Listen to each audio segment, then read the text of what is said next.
రాష్ట్రంలో పేద మహిళలకి పేద పిల్లలకి పౌష్టికాహారం అందించడంలో అంగన్వాడీలు కీలక పాత్ర పోషిస్తున్నారు. 1,05,000 మంది అంగన్వాడీలు రాష్ట్ర వ్యాప్తంగా పనిచేస్తూ ఉన్నారు. కానీ వాళ్ళకి ఇస్తున్నటువంటి వేతనం కేవలం 11,500, ఆయాలకు కేవలం 7,000 ఇస్తున్నారు. గత జగన్మోహన్ రెడ్డి ప్రభుత్వం ఉన్నప్పుడు జీతం పెంచాలని కోరుతూ 42 రోజులు సమ్మె చేయటం జరిగింది. ఆ రోజు ఆ ప్రభుత్వం జూలైలో పెంచుదామని ఒప్పందం కూడా చేసుకున్నారు. ఎందుకంటే ఆ ఒప్పందానికి నేను కూడా సాక్షిని కాబట్టి. ఆ రోజు బొత్స సత్యనారాయణ, సజ్జల రామకృష్ణారెడ్డి వీళ్ళంతా కూడా. ప్రభుత్వం అనేది ఒక కంటిన్యూస్ ఎఫైర్ కాబట్టి గత ప్రభుత్వం హామీ ఇచ్చిన విధంగా ఈ ప్రభుత్వం, కూటమి ప్రభుత్వం కూడా తన ప్రణాళికలో అంగన్వాడీల వేతనాలు పెంచుతామని చెప్పింది.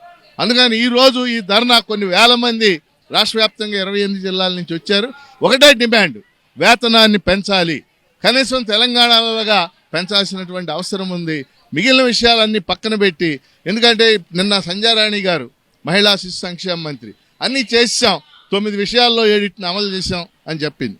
అలాగే ఈరోజు అనిత గారు, ఆవిడ హోంశాఖ మంత్రి, అంగన్వాడీలు అన్నీ ఇచ్చినవి అన్నీ మేము పరిష్కారం చేశామని చెప్తుంది. మేము వాళ్ళిద్దరిని స్పష్టంగా అడుగుతున్నాం, వేతనం పెంచారా మీరు? మీ కూటమి ప్రభుత్వం వచ్చి 21 నెలలు అయింది కాబట్టి వేతనాన్ని పెంచాలనేది ఈరోజు ప్రధాన డిమాండ్. దాంతో ఇతర విషయాలు ఉన్నప్పటికీ ఈ అంశం మీద వెంటనే మంత్రులు చర్చించి ఈ సమస్యను పరిష్కరించాలని మేము డిమాండ్ చేస్తాం.